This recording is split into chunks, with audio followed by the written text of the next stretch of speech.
Hello ladies and gentlemen and welcome to my Knights and Dungeons review. General.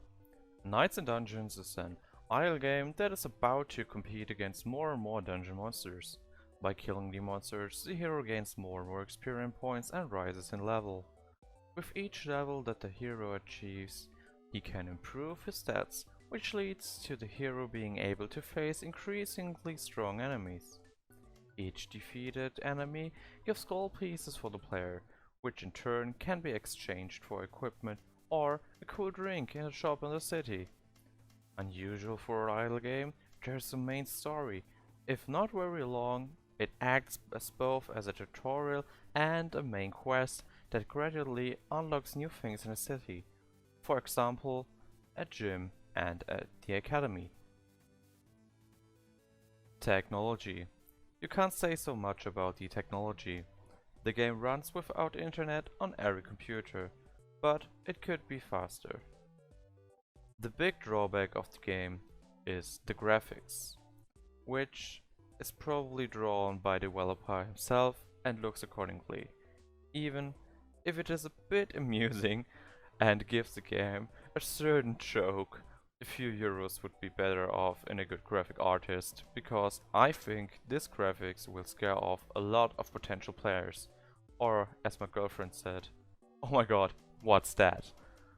In addition, I would have liked more variation in the opponents.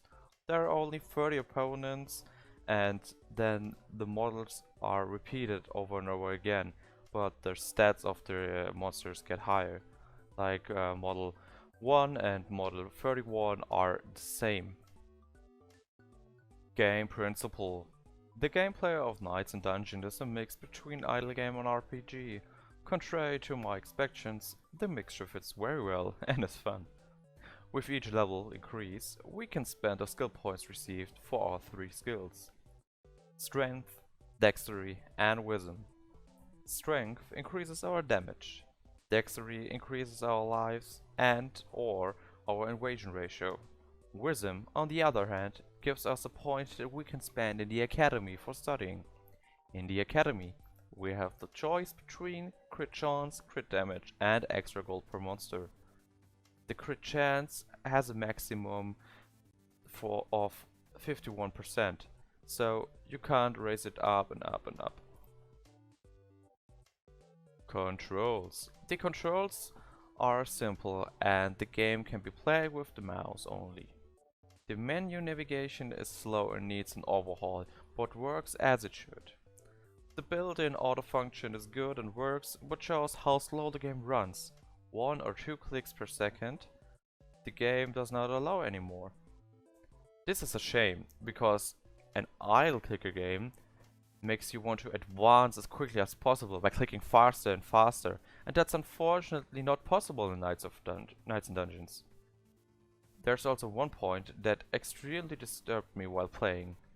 Distributing points in the academy is super fast, but distributing points to the stats takes a few seconds per point, and the sum adds up.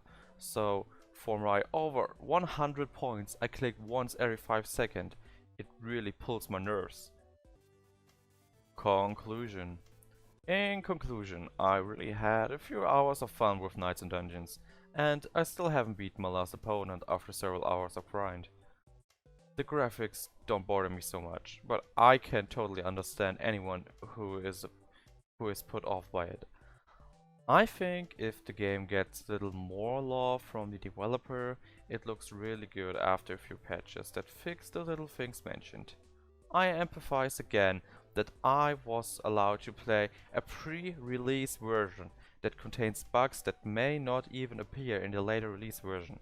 According to my information, the game should appear free of charge, free to play for you all, which means that you are welcome to try the game out, then you'll see where it is fun or not.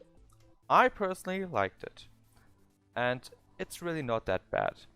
Only a little love missing here and there.